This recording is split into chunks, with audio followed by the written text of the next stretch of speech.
অভিন্ন দেওয়ানি বিধি সংক্রান্ত খসড়া বিল খতিয়ে দেখতে কমিটি গঠন। অবসরপ্রাপ্ত বিচারপতি রঞ্জনা প্রকাশ দেসাইয়ের নেতৃত্বে কমিটি গঠন। 4 সপ্তাহ পর রিপোর্ট দেবে এই কমিটি, তারপর বিল পেশ, জানালেন পুরমন্ত্রী। The Uniform Civil Code West Bengal 2026 অভিন্ন দেওয়ানি বিধি পশ্চিমবঙ্গ 2026 নামক খসড়া বিলটি পরীক্ষা করার জন্য কমিটি গঠনের প্রস্তাব মন্ত্রিসভা দ্বারা অনুমোদিত হয়েছে এবং এটি জাস্টিস রঞ্জনা প্রকাশ দেসাই উনি এটিকে দেখবেন। 4 সপ্তাহ ওনাকে সময় দেওয়া হয়েছে বা উনি সময় নিয়েছেন এবং তারপরে ওয়েস্ট বেঙ্গল লেজিসলেটিভ অ্যাসেম্বলি বিধানসভায় বিলটি প্লেস করা হবে। ডিজে মামলায় অভিষেক বন্দ্যোপাধ্যায়ের কণ্ঠস্বরে নমুনা সংগ্রহের আগে রিজু দত্তকে জিজ্ঞাসাবাদ করল সিআইডি। তৃণমূল কংগ্রেসের সাসপেন্ডেড মুখপাত্রকে বৃহস্পতিবার ভবানী ভবনে টানা 2 ঘন্টা জিজ্ঞাসাবাদ করেন তদন্তকারীরা। সাক্ষী হিসেবে ডাকা হয়েছিল, তদন্তে সহযোগিতা করেছি জানিয়েছেন রিজু দত্ত।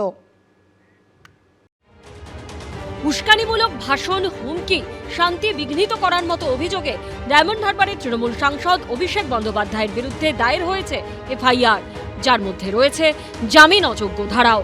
সেই মামলায় 8ই জুলাই অভিষেক বন্দ্যোপাধ্যায়ের কণ্ঠস্বরের নমুনা সংগ্রহ করতে চায় সিআইডি। এই প্রেক্ষিতে বৃহস্পতিবার তৃণমূল কংগ্রেসের সাসপেন্ডেড মুখপাত্র রিজু দত্তকে জিজ্ঞাসাবাদ করলেন তদন্তকারীরা।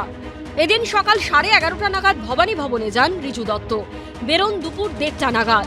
2 ঘন্টা তাকে জিজ্ঞাসাবাদ করা হয়। সূত্রের খবর, করা হয় ভিডিও রেকর্ডিং। প্রথমে ধন্যবাদ জানাই তৃণমূল কংগ্রেসকে সিআইডি ভবনের ভেতরটা দেখানোর জন্য।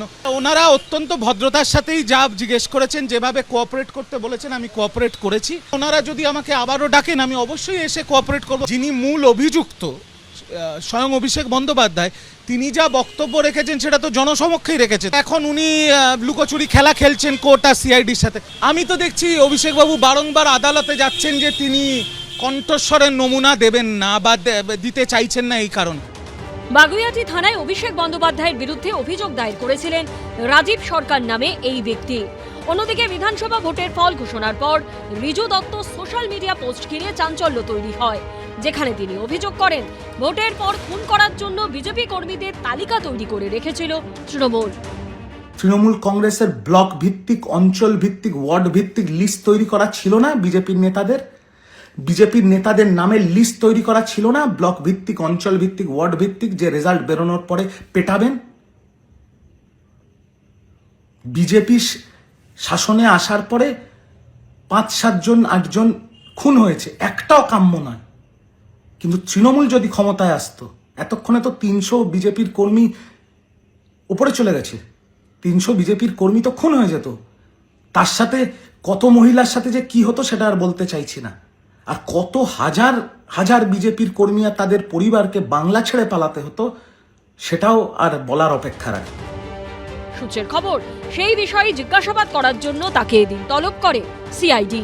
পার্থপ্রতিম ঘোষের রিপোর্ট, এবিপি আনন্দ, কলকাতা। এবিপি আনন্দ, এগিয়ে থাকে, এগিয়ে রাখে।